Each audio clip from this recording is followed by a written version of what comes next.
Ruby gel இது வந்து எளிதில் தண்ணியில் கரையக்கூடிய அங்கக பொருள் அடங்கின ஊட்டச்சத்து.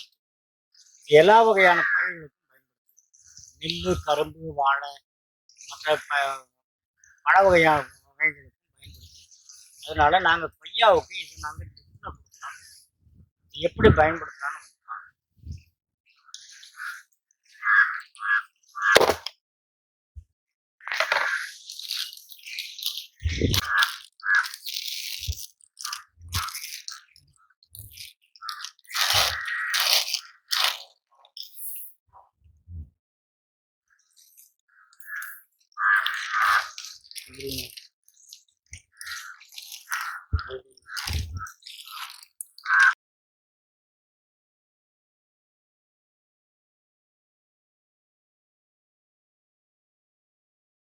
இந்த லிக்விட் ஜெல்லு நாங்கள் ட்ரம்மில் ஊற்றிருக்கோம்.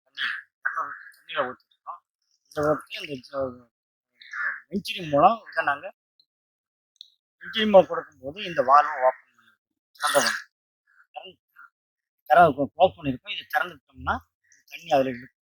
அதை வந்து கீழே இருக்கிற வால்வை க்ளோஸ் பண்ணிடுறோம். மெயினில் போகிற தண்ணி க்ளோஸ் அது திறந்து இன்னும் அப்போ தண்ணி இதில் மூலம் இழுத்து வெஞ்சிரி மூலம் வேலையை முடிச்சுட்டு நம்ம வெஞ்சிரி மூலம் போடும்போது 2 மணி நேரத்தில் கொய்யாவுக்கு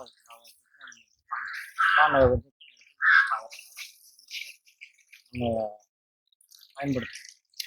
2 மாதத்துக்கு ஒரு தடவை தான் 3 மாதத்துக்கு ஒரு தடவை நம்ம இந்த மாதிரி கொய்யாவுடைய இலை இளம் பருவ இலையில இருந்து முதிர் இலை வரைக்கும் நல்லாவே இருக்கும். காயும் நிறைய காய்க்கும். பூ நிறைய பூக்கிற பூ உதிராது. திரும்ப வந்து காய்களும் நல்ல தரமான காயாக இருக்கும். அதுக்காக நம்ம இது